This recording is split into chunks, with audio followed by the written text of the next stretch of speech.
West Bengal Kolkata থেকে গোটা এলাকার বিস্তারিত আপডেট নিয়ে হাজির আমাদের দক্ষিণবঙ্গ সংবাদ ইউটিউব চ্যানেল। চলুন দেখে নেওয়া যাক আজকের দিনের প্রধান হেডলাইনগুলো। নতুন সরকার গঠনের পর প্রশাসনিক স্তরে দ্রুত পরিবর্তনের ইঙ্গিত মিলল নবান্নে। মুখ্যমন্ত্রী শুভেন্দু অধিকারী শপথ নেওয়ার ২৪ ঘণ্টার মধ্যেই নিজের দফতরে বড়সড় রদবদল শুরু করেছেন। রাজ্যে সরকার পরিবর্তনের পর এবার লক্ষ্মীর ভাণ্ডার প্রকল্প ঘিরে বাড়ছে জল্পনা। মে মাসের মাঝামাঝি সময় পেরিয়ে গেলেও এখনও বহু উপভোক্তার ব্যাঙ্ক অ্যাকাউন্টে পৌঁছয়নি মাসিক ভাতার টাকা। বাংলার রাজনীতিতে একসময়ে সোশ্যাল মিডিয়ার সবচেয়ে আলোচিত মুগ্ধের মধ্যে ছিলেন দেবাংশু ভট্টাচার্য। সাধারণ পরিবার থেকে উঠে এসে নিজের বক্তব্য, রাজনৈতিক বিশ্লেষণ এবং ডিজিটাল প্রচারের মাধ্যমে তিনি দ্রুত পরিচিতি পান রাজ্য জুড়ে। তামিলনাড়ুর নতুন মুখ্যমন্ত্রী হিসেবে বিজয়ের শপথগ্রহণ অনুষ্ঠান ঘিরে তৈরি হয়েছে নতুন রাজনৈতিক চর্চা। কেন্দ্রীয় স্বরাষ্ট্রমন্ত্রকের সাম্প্রতিক নির্দেশিকা মেনে অনুষ্ঠানে পরিবেশন করা হয় পূর্ণ দৈর্ঘ্যের বন্দে মাতরম। গুরুগ্রামে এক স্কুল ছাত্রীকে ঘিরে ঘটে গেল চাঞ্চল্যকর ঘটনা। একটি ছোট রাস্তার দুর্ঘটনাকে কেন্দ্র করে একদল ট্যাক্সি চালকের বিরুদ্ধে হেনস্থার অভিযোগ উঠেছে। আমেরিকার ডেনভার আন্তর্জাতিক বিমানবন্দরে ঘটে গেল চাঞ্চল্যকর দুর্ঘটনা। উড্ডয়নের প্রস্তুতির সময় একটি যাত্রীবাহী বিমানের সামনে আচমকায় চলে আসেন এক যুবক। এরপরই বড়সড় দুর্ঘটনার সৃষ্টি হয়। রাজ্যের নতুন মুখ্যমন্ত্রী হিসেবে শপথ নেবার পর প্রথমবার নিজের কাথির শান্তিকুঞ্জের বাড়িতে সময় কাটালেন শুভেন্দু অধিকারী। শনিবার রাতেই একাধিক সরকারি কর্মসূচি শেষ করে বাড়িতে পৌঁছন তিনি। উত্তরপ্রদেশের মথুরায় এক ধর্মীয় স্থানে নাবালিকাকে নিয়ে গুরুতর অপরাধের অভিযোগ ঘিরে ব্যাপক চাঞ্চল্য ছড়িয়েছে। অভিযোগ ১০ বছরের এক শিশুর ওপর নির্যাতনের ঘটনায় ৬২ বছর বয়সী এক ব্যক্তিকে আটক করেছে পুলিশ। এতক্ষণ শুনলেন প্রধান সংবাদ শিরোনাম। এবার চলুন একে একে জেনে নেওয়া যাক বিস্তারিত খবরগুলো। নতুন সরকার গঠনের পর প্রশাসনিক স্তরে দ্রুত পরিবর্তনের ইঙ্গিত মিলল নবান্নে।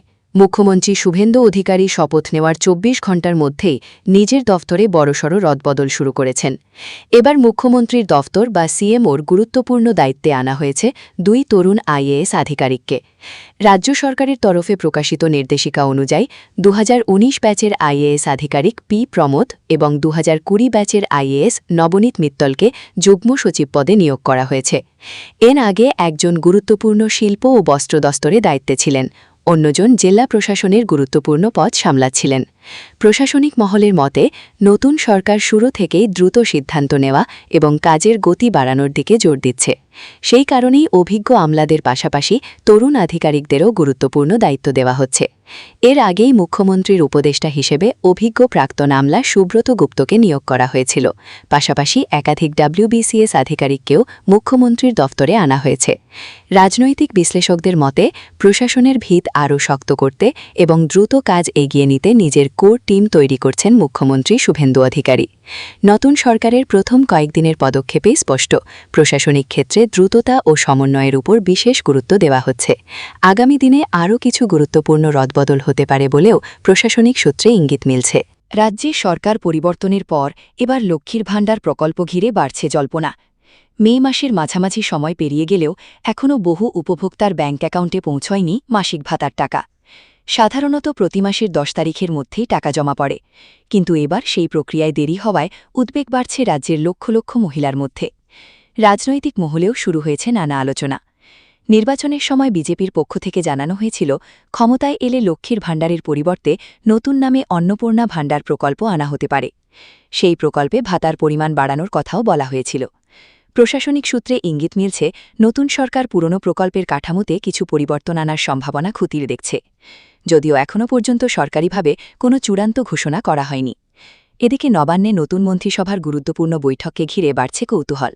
মনে করা হচ্ছে এই বৈঠকেই মহিলাদের আর্থিক সহায়তা সংক্রান্ত প্রকল্প নিয়ে বড় সিদ্ধান্ত হতে পারে। মে মাসের বকেয়া টাকা কবে মিলবে এবং নতুন কোনো প্রকল্প চালু হবে কিনা সেই দিকেই নজর সাধারণ মানুষের। প্রশাসনিক মহলের একাংশের মতে খুব শীঘ্রই এই বিষয়ে বিস্তারিত নির্দেশিকা প্রকাশ করা হতে পারে। ফলে এখনই প্রকল্প বন্ধ হয়ে যাচ্ছে বলে নিশ্চিতভাবে কিছু বলা না গেলেও রাজ্যের সামাজিক সুরক্ষা প্রকল্পে বড় পরিবর্তনের ইঙ্গিত মিলছে বলেই মনে করা হচ্ছে। বাংলার রাজনীতিতে একসময়ে সোশ্যাল মিডিয়ার সবচেয়ে আলোচিত মুগ্ধের মধ্যে ছিলেন দেবাংশু ভট্টাচার্য। সাধারণ পরিবার থেকে উঠে এসে নিজের বক্তব্য, রাজনৈতিক বিশ্লেষণ এবং ডিজিটাল প্রচারের মাধ্যমে তিনি দ্রুত পরিচিতি পান রাজ্য জুড়ে। বিশেষ করে ২০২১ সালের নির্বাচনের আগে তার তৈরি করা জনপ্রিয় রাজনৈতিক স্লোগান তাকে পৌঁছে দেয় আলোচনার কেন্দ্রবিন্দুতে।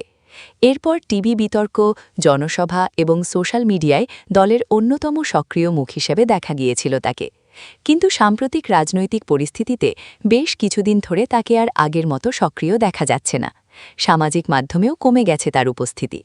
এই নিয়েই রাজনৈতিক মহলে শুরু হয়েছে নানা জল্পনা। সূত্রের খবর, বর্তমানে তিনি পরিবারকে সময় দিচ্ছেন এবং দলের বর্তমান পরিস্থিতি নিয়ে যথেষ্ট চিন্তিত রয়েছেন। পাশাপাশি বিভিন্ন জায়গায় দলীয় কর্মীদের সমস্যার খবর পেলে তার সমাধানের চেষ্টাও করছেন বলে জানা গেছে। সাম্প্রতিক সময়ে দলের একাধিক নেতার অবস্থান বদল এবং অভ্যন্তরীণ বিতর্ক নিয়ে প্রশ্ন উঠলেও সেই বিষয়ে প্রকাশে কোনো মন্তব্য করতে চাননি তিনি। রাজনৈতিক বিশ্লেষকদের মতে ডিজিটাল রাজনীতির যুগে দেবাংশুর উত্থান ছিল অন্যতম বড় উদাহরণ। তবে বর্তমান পরিস্থিতিতে তার নীরবতা ঘিরে কৌতূহল আরও বাড়ছে। ভবিষ্যতে তিনি ফের সক্রিয় ভূমিকায় ফিরবেন কিনা, এখন সেই দিকেই নজর রাজনৈতিক মহলের। তামিলনাড়ুর নতুন মুখ্যমন্ত্রী হিসেবে বিজয়ের শপথগ্রহণ অনুষ্ঠান ঘিরে তৈরি হয়েছে নতুন রাজনৈতিক চর্চা। কেন্দ্রীয় স্বরাষ্ট্রমন্ত্রকের সাম্প্রতিক নির্দেশিকা মেনে অনুষ্ঠানে পরিবেশন করা হয় পূর্ণ দৈর্ঘ্যের বন্দে মাতরম। সরকারি অনুষ্ঠানে এখন থেকে গানটির সম্পূর্ণ সংস্করণ গাওয়ার নির্দেশ জারির পর এটাই অন্যতম বড় মঞ্চ যেখানে সেই নিয়ম কার্যকর হতে দেখা গেল। অনুষ্ঠানে উপস্থিত ছিলেন একাধিক জাতীয় স্তরের রাজনৈতিক নেতা। বিশেষভাবে নজর কেড়েছে কংগ্রেস নেতা রাহুল গান্ধীর উপস্থিতি। জাতীয় সঙ্গীতের আগে পূর্ণাঙ্গ বন্দে মাতরম গাওয়া হয় এবং শেষে তামিলনাড়ুর রাজ্য সঙ্গীত পরিবেশন করা হয়। এই ঘটনাকে ঘিরে রাজনৈতিক মহলে শুরু হয়েছে নতুন বিতর্ক এবং আলোচনা। কারণ সম্প্রতি এই গানকে কেন্দ্র করে বিভিন্ন রাজনৈতিক দলের মধ্যে মতপার্থক্য প্রকাশে এসেছে। একদিকে কেন্দ্রের নতুন নির্দেশিকাকে সমর্থন জানানো হয়েছে, অন্যদিকে বিরোধী শিবিরের একাংশ অতীতের ঐতিহাসিক সিদ্ধান্ত এবং সাংস্কৃতিক ভারসাম্যের প্রসঙ্গ তুলে প্রশ্ন তুলেছে।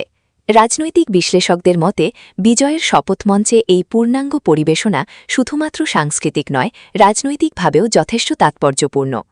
বিশেষ করে জাতীয় রাজনীতির বিভিন্ন গুরুত্বপূর্ণ নেতার উপস্থিতিতে এই আয়োজন আগামী দিনে আরও বড় আলোচনার বিষয় হয়ে উঠতে পারে বলেই মনে করা হচ্ছে।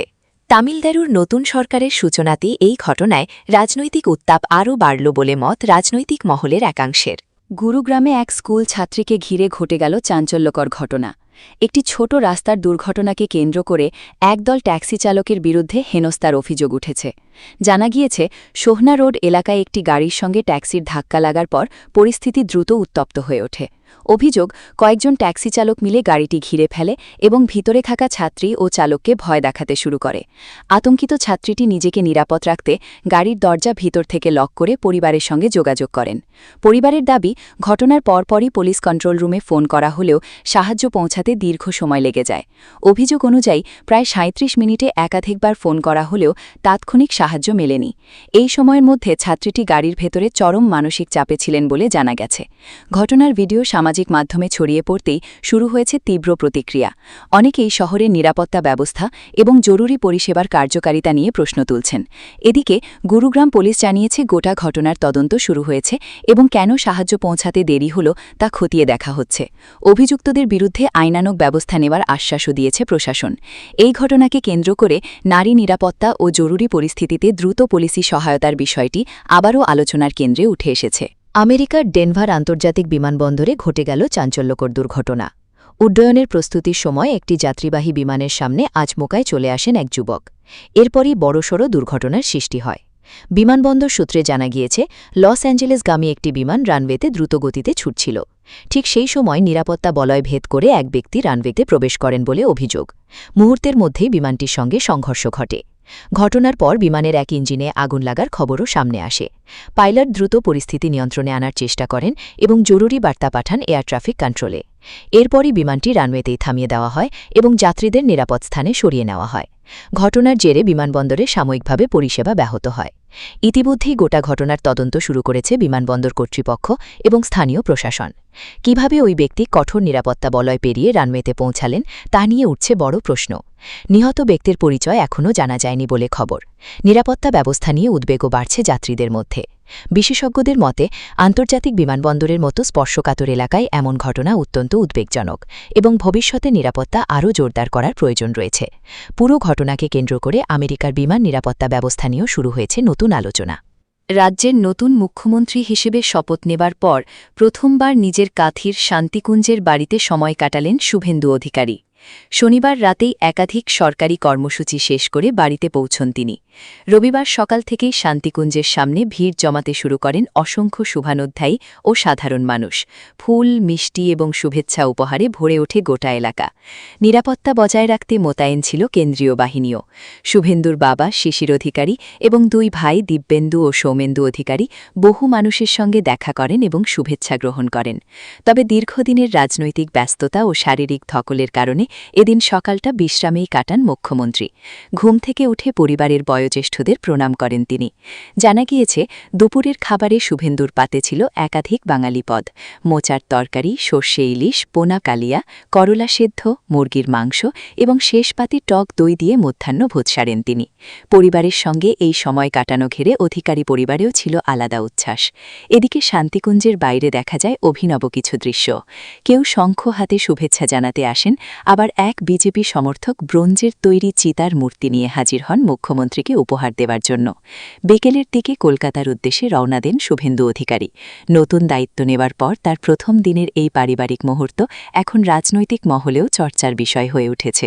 উত্তরপ্রদেশের মথুরায় এক ধর্মীয় স্থানে নাবালিকাকে নিয়ে গুরুতর অপরাধের অভিযোগ ঘিরে ব্যাপক চাঞ্চল্য ছড়িয়েছে।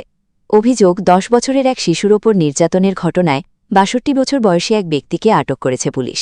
স্থানীয় সূত্রে জানা গিয়েছে ঘটনাটি প্রকাশে আসতেই এলাকায় উত্তেজনা ছড়িয়ে পড়ে এবং বহু মানুষ ক্ষোভ প্রকাশ করেন।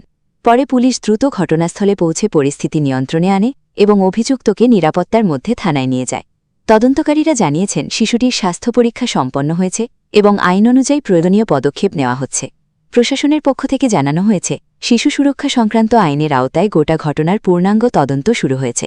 স্থানীয় বাসিন্দাদের একাংশ দাবি করেছেন ধর্মীয় বা সামাজিক পরিচয়ের আড়ালে কেউ যেন আইনের ঊর্ধ্বে না থাকে, সেই বিষয়টি নিশ্চিত করা প্রয়োজন।